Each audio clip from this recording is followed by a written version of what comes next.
Welcome my dear students. ਬੇਟਾ ਆਪਣਾ 9 ਸਤੰਬਰ 2021 ਨੂੰ ਤੁਹਾਡਾ ਕਲਾਸ 10th ਦਾ national achievement survey weekly test ਹੋਇਆ ਸੀ। ਸਾਰਿਆਂ ਨੇ ਆਪਣੀ ਕਲਾਸ ਦੇ ਵਿੱਚ ਆਪਣੇ ਟੀਚਰ ਨੂੰ ਇਹ ਟੈਸਟ ਦਿੱਤਾ ਹੋਊਗਾ ਤੇ ਅੱਜ ਆਪਾਂ ਇਸ ਟੈਸਟ ਦੇ ਇਕੱਲੇ ਕੁਐਸਚਨ ਨੂੰ ਡਿਸਕਸ ਕਰ ਰਹੇ ਹਾਂ ਤਾਂ ਕਿ ਤੁਹਾਨੂੰ ਪਤਾ ਲੱਗ ਸਕੇ ਕਿ ਤੁਸੀਂ ਆਪਣੇ ਟੈਸਟ ਦੇ ਵਿੱਚ ਕਿੰਨੇ ਮਾਰਕਸ ਲਿੱਤੇ ਨੇ, ਤੁਹਾਡੀ ਗਲਤੀ ਰਹੀ ਹੈ ਤਾਂ ਉਹ ਕਿੱਥੇ ਰਹੀ ਹੈ। ठीक है बेटा, तो अज आप कल्ले सम नूं डिस्कस करते हैं। तो फस्ट सम देखो बेटा, अंक गणितिक लड़ी दा 17वां पद किन्ना होवेगा। आपां नूं एक AP सीरीज़ दिती हुई है। What will be the 17th term of the arithmetic series. तो इस सीरीज़ का आपां 17वां पद पता करना है। तो राजे जदों आपां नूं AP सीरीज़ दिती हुंदी है तो सब तो पहलां आपां की फाइंड आउट करते हैं।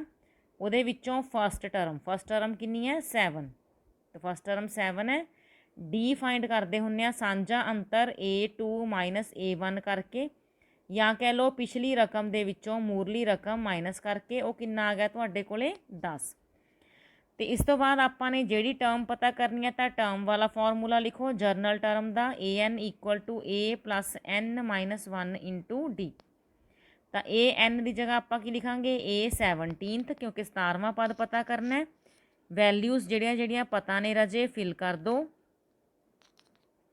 तो 17 चों 1 जाणगे, देखो 16 नूं 10 नाल गुणा करोगे 160, 160 दे विच तुसीं 7 प्लस करोगे 167।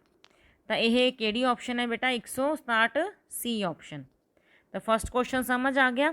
तो हुण जदों तुहानूं क्वेश्चन आएगा तो तुसीं इहनूं इन्ना विस्तार नाल नहीं सॉल्व करना, तुसीं इहनूं थोड़े तरीके नाल थोड़े समय दे विच करन दी कोशिश करनी है ताकि जदों अपना नैस दा पेपर आवे तो आप उत्थे टाइम ना लगाइए, आप फटाफट और सही आंसर कढ़ीए। तो किद्दां देखो दिमाग 'च सोच लो कि A है, सैकेंड टर्म चो फस्ट माइनस करके सोच लो ये D है, 17th टर्म कढ़नी है, फॉर्मूला थोड़े दिमाग दे विच है तो फटाफट लिखो कि A + N - 1 × D। जस्ट एक लाइन दे विच तुहाडा आंसर आवे, तुसीं इहनूं सॉल्व करो तो फटाफट आंसर लिख दो। ठीक है जी। तो उन्होंने ज़्यादा इत्थे विस्तार नाल नहीं लिखना क्योंकि अपने कोले जिहड़े ने ऑप्शनल क्वेश्चन ने आपां फटाफट सॉल्व करना है तो सही आंसर ते टिक करना है। तुहानूं तां OMR शीट मिलेगी, तुसीं वो OMR शीट नूं फिल करना है। ठीक है बेटा। हाँ जी, नैक्सट क्वेश्चन देखो, ये क्वेश्चन सिंपल है पर इहदी जिहड़ी स्टेटमेंट है उन्होंने थोड़ा जिहा डिफरेंट बनाया गया, तो वो डिफरेंस ही आपां समझना है। If the HCF of 192 and 132 can be represented as follows, what will be the value of P? तो कहते जे HCF ते LCM नूं आपां HCF = 5P - 8 ऐदां शो करते हैं तो P का मुल कितना होगा। तो आपां नूं इत्थे बेटा एक गल पता लग गई कि 192 ते 132 का आपां HCF कढ़ना। तो HCF कढ़न दे किहड़े तरीके ने, या तो तुसीं अभाज गुणनखंड विधि लगा सकते हो कि दोनों के अभाज गुणनखंड बना लो तो जो सांझे ने वो HCF होगा, या फिर तुसी यूक्लिड वंड एल्गोरिथम लगा सकते हो।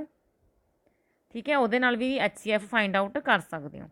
मैं इत्थे बेटा यूक्लिड वंड एल्गोरिथम नाल सॉल्व कर रही हूँ क्योंकि यह ज़्यादा ईजी और जल्दी हो जाता है क्योंकि जो छोटियां रकमां होण। ठीक है, देखो जी छोटी रकम सी 132 बाहर रख ली, 192 आपां अंदर रख ली। हुण 132 का टेबल जो आप 2 तक पढ़ते हैं तो अपने माइंड के विच है भी 132 जुड़ के तो इस तो 192 तो ज़्यादा ही हो जाएंगे ना, तो इसका मतलब है ये एक ते ही जाऊगा। तो घटाओ करो बेटा, 60 रह गया। 60 जिहड़ा है वो 132 तो छोटा है, आप 60 बाहर रख लिया, 132 अंदर रख लिया। हुण 60 का पहाड़ा मतलब 6 का पहाड़ा ही पढ़ना है, नाल 0 लगाई जानी है।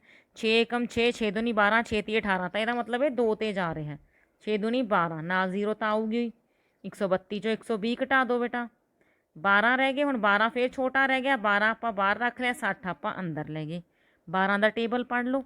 तुसीं कहोगे जी 12 × 5 = 60, यस 12 × 5 = 60। तो किसने जिहड़ी है ये अपनी वंड नूं खत्म करता, 12 ने। तो यदा मतलब अपना HCF कितना आ गया इत्थे 12। तो सामने इत्थे आंसर नहीं आया, इत्थे अपना हले सिर्फ HCF आया। ठीक है, हुण इस HCF नूं जिहड़ा अपने कोल कितना आ गया सी बेटा 12, इस HCF नूं आपां इत्थे समीकरण दे विच पुट करना है। उन्हें कहा सी 5P - 8 के रूप विच आपां HCF नूं लिख सकते हैं। तो आपां 5P - 8 के बराबर लिखता 12 नूं। इक्वेशन बन चुकी है, इनू सॉल्व करांगे। 12 ते 8 हो गए 20, तो पी आ जाऊगा 20/5 कट के आ गया अपने कोले 4।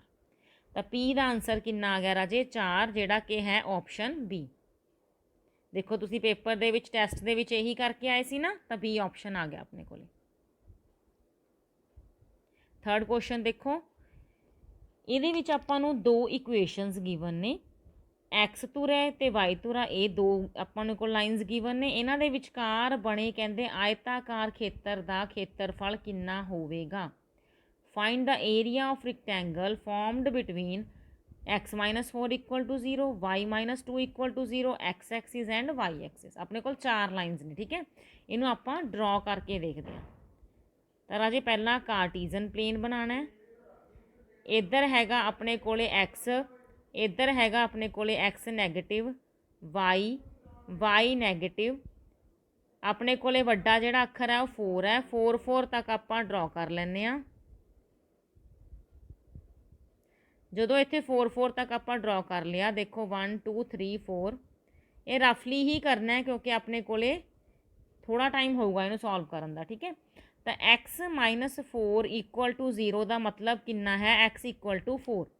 तो x इक्वल टू 4 आपां नूं x धुरे ते ही दिख रहे हैं, तो एक स्ट्रेट लाइन बनूगी। आपां 9वीं दे विच सीखिया होया कि जदों दो चलों दे विच इहनूं बनावांगे तो यह x + 0 y = 4 बनेगा। y अपने कोले जिहड़ी वैल्यू है, x की वैल्यू 4 स्टिक रहेगी, y की वैल्यू चेंज होंदी रहेगी, ठीक है। तो ये अपने कोल पहली लाइन आ गई किहड़ी, x इक्वल टू 4। अगला हैगा y-2 इक्वल टू 0, उत्थों किहड़ी लाइन आ जाऊगी, y इक्वल टू 2। तो y इक्वल टू 2 देखो ये वाली लाइन बन रही है, y इक्वल टू 2। आप थोड़ा कलर चेंज कर लैने, थोड़ा क्लीयर हो जाऊगा। देखो हुण इहने कहा सी एक तो y इक्वल टू 2 वाली लाइन है, एक x इक्वल टू 4 वाली है, एक x एक्सिस है तो एक y एक्सिस है। तो इन्हां दे नाल जिहड़ा आयत बनता है उहदा खेत्रफल पता करना है। तो आयत का खेत्रफल राजे फार्मूला की हुंदा है, फार्मूला हुंदा है लंबाई गुणा चौड़ाई। तो हुण देखो थोड़े इत्थे लंबाई कितनी आ रही है इसकी, हाँ जी, इत्थों लंबाई कितनी शो हो रही है जी 4, चौड़ाई कितनी शो हो रही है इत्थों 2। तो अपना आंसर कितना आऊगा 4 दूनी 8। जदों ये खेत्रफल हुंदा तो आपां वर्ग इकाइयां नाल लिखना हुंदा भी, जिहड़ियां भी इहदी इकाइयां ने सेंटीमीटर, मीटर, किलोमीटर जो भी है उहदा स्केयर है, ठीक है जी, वर्ग इकाइयां। तो समझ आ गया बेटा। इस क्वेश्चन नूं आपां करना की सी, कार्टीजन प्लेन दे उपर जिहड़ियां लाइनस उहने कईयां सी आपां रफली ड्रॉ कीतियां, फटाफट देखिया आयत कित्थे बन रही है, उहदी लंबाई और चौड़ाई देखी, आप फटाफट वह आंसर कढ़ लिया कि आयत का खेत्रफल लंबाई गुणा चौड़ाई है, गुणा की तो अपने को आंसर कितना आ गया 8 वर्ग इकाई। हाँ जी क्लीयर हो गया ये सम। चलो आप अगला सम करते हैं।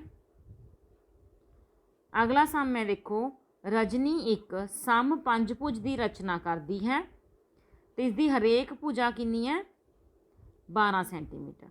जेकर सुमन उस पंजभुज के समरूप सिमिलर एक आकृति की रचना करनी चाहे तो उस आकृति के हरेक बाहरी कोण का माप कितना होगा। आप इन्हें इंग्लिश भी स्टेटमेंट में पढ़ते हैं। रजनी क्रिएट्स अ पेंटागन, इत्थे रेगूलर शब्द भी लिखा होना चाहिए, with each side having 12 centimetre. If Suman wanted to create a shape similar to that pentagon, what would be the measure of each exterior angle of that shape. तो इत्थे राजे तुहानूं 8वीं च कीता होया वो फार्मूला याद रखना पऊगा कि जदों रेगूलर कोई चीज़ हुंदी है, रेगूलर शेप हुंदी है, मतलब सम जिहदे मूहरे लिखिया है जिहदे सारियां भुजावां बराबर ने, तो उस दे विच फार्मूला लगदा हुंदा है जदों आपां ईच एक्सटीरियर एंगल फाइंड करना है। ईच एक्सटीरियर एंगल हुंदा है 360 degree over number of sides. Opposite भी लग सकता है भी, जे आपां नंबर ऑफ साइड्स कढ़नियां ने तो 360 ओवर ईच एक्सटीरियर एंगल आ जाता है, ठीक है। तो आप तो हुण ईच एक्सटीरियर एंगल ही फाइंड करना है। 360 ओवर कितनियां साइड्स वाली अपने कोले शेप है 5 साइड्स वाली, इनू कटा लांगे राजे तो ये आंसर कितना आऊगा 7 5 35 तो 5 दूनी 10 72 डिग्री इहदा जिहड़ा आंसर आऊगा। और वो किहड़ी ऑप्शन च दिख रहे हैं आपां नूं बी ऑप्शन दे विच। ठीक है, याद आ गया ना ਤੁਹਾਨੂੰ 8th ਦੇ ਵਿੱਚ ਆਪਾਂ ਇਸ ਤਰ੍ਹਾਂ ਦੇ ਬਹੁਤ ਸਾਰੇ ਸਮ ਕੀਤੇ ਸੀ ਜਿਹਦੇ ਵਿੱਚ ਆਪਾਂ ਕਿਸੇ ਰੈਗੂਲਰ ਪੋਲੀਗਨ ਦਾ ਈਚ ਐਕਸਟੀਰੀਅਰ ਐਂਗਲ ਜਾਂ ਉਹਦੀਆਂ number of sides find out ਕੀਤੀਆਂ ਸੀ। ਤੇ ਫਾਰਮੂਲਾ ਯਾਦ ਰੱਖਣਾ। ਠੀਕ ਹੈ ਜੀ। ਨੈਕਸਟ ਸਮ, ਨੈਕਸਟ ਤੇ last sum, the value of cos 1 degree, cos 2 degree, cos 3 degree, ਇੱਦਾਂ ਇੱਦਾਂ ਇਹ ਮਲਟੀਪਲਾਈ ਹੁੰਦੇ ਹੁੰਦੇ ਕਿੱਥੇ ਤੱਕ ਜਾ ਰਹੇ ਹੈ, cos 180 ਡਿਗਰੀ ਤੱਕ। ਤਾਂ ਇਹਦਾ ਕਹਿੰਦੇ ਵੈਲਿਊ, ਇਹਦੀ ਮੁੱਲ ਪਤਾ ਕਰੋ। ਤਾਂ ਹੁਣ ਰਾਜੇ ਇਹਦਾ ਮੁੱਲ ਪਤਾ ਕਰਨ ਲਈ ਹੁਣ ਆਪਾਂ ਨੂੰ ਇੰਨੇ ਸਾਰੇ ਆਨਸਰ ਕੱਢਣੇ ਪੈਣਗੇ, cos 1 cos 2 cos 3? ਨਹੀਂ, ਇੱਥੇ ਆਪਾਂ ਨੇ ਯਾਦ ਰੱਖਣਾ ਹੈ ਕਿ ਜਦੋਂ ਉਹ cos 1 cos 2 cos 3 ਡਿਗਰੀ ਇੱਦਾਂ ਲਿਖ ਰਿਹਾ ਹੈ ਤੇ ਇਹਨਾਂ ਨੂੰ ਮਲਟੀਪਲਾਈ ਕਰਦਾ ਜਾ ਰਿਹਾ ਹੈ, ਲਾਸਟ ਆਪਣੇ ਕੋਲੇ cos 180 ਡਿਗਰੀਜ਼ ਆ ਰਿਹਾ ਹੈ, ਤਾਂ ਕਿਤੇ ਨਾ ਕਿਤੇ ਕਾਊਂਟਿੰਗ ਲਿਖਦੇ ਲਿਖਦੇ ਆਪਣੇ ਕੋਲੇ cos 90 ਵੀ ਲੰਘਿਆ ਹੋਊਗਾ, ਹੈ ਨਾ। ਜਦੋਂ ਆਪਾਂ 3 4 5 6 7 8 9 10 ਇੱਦਾਂ ਕਾਊਂਟਿੰਗ ਲਿਖ ਰਹੇ ਹਾਂ ਤਾਂ cos 90 ਵੀ ਆਇਆ ਹੋਊਗਾ। ਤਾਂ ਚੈਪਟਰ 8 ਦੇ ਅਕੋਰਡਿੰਗ cos 90 ਦੀ ਵੈਲਿਊ ਕਿੰਨੀ ਹੁੰਦੀ ਹੈ ਰਾਜੇ? 0। ਠੀਕ ਹੈ ਜੀ। ਆਪਾਂ 8th ਚੈਪਟਰ ਜਦੋਂ ਕਰਾਂਗੇ ਟ੍ਰਿਗਨੋਮੈਟਰੀ ਤਾਂ ਉੱਥੇ ਤੁਹਾਨੂੰ ਪੜ੍ਹਾਂਗੇ ਕਿ cos 90 ਦੀ ਵੈਲਿਊ ਕਿੰਨੀ ਹੁੰਦੀ ਹੈ? 0। ਤਾਂ ਹੁਣ ਇੰਨੀਆਂ ਸਾਰੀਆਂ ਰਕਮਾਂ ਨੇ ਜਿਹੜੀਆਂ 0 ਨਾਲ ਮਲਟੀਪਲਾਈ ਹੋ ਰਹੀਆਂ ਨੇ, ਤਾਂ ਫਾਈਨਲੀ ਉਹਨਾਂ ਦਾ ਆਨਸਰ ਕਿੰਨਾ ਬਣਨਾ ਚਾਹੀਦਾ? 0।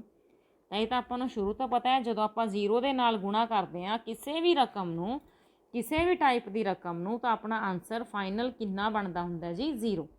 ਤਾਂ ਆਪਣੀ ਕਿਹੜੀ ਆਪਸ਼ਨ ਸਹੀ ਹੋਊਗੀ? B option. ਦੇਖੋ ਇਹ 5 ਕੁਐਸਚਨ ਸੀ ਬੇਟਾ, ਤੁਹਾਨੂੰ ਪੰਜੇ ਦੇ ਪੰਜੇ ਕੁਐਸਚਨਸ ਦੇਖੋ ਸਮਝ ਆ ਗਏ।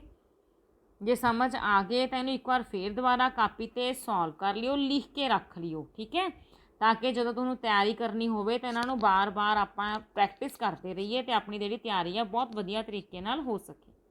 ਠੀਕ ਹੈ ਜੀ। ਬਾਏ ਬੱਚੇ।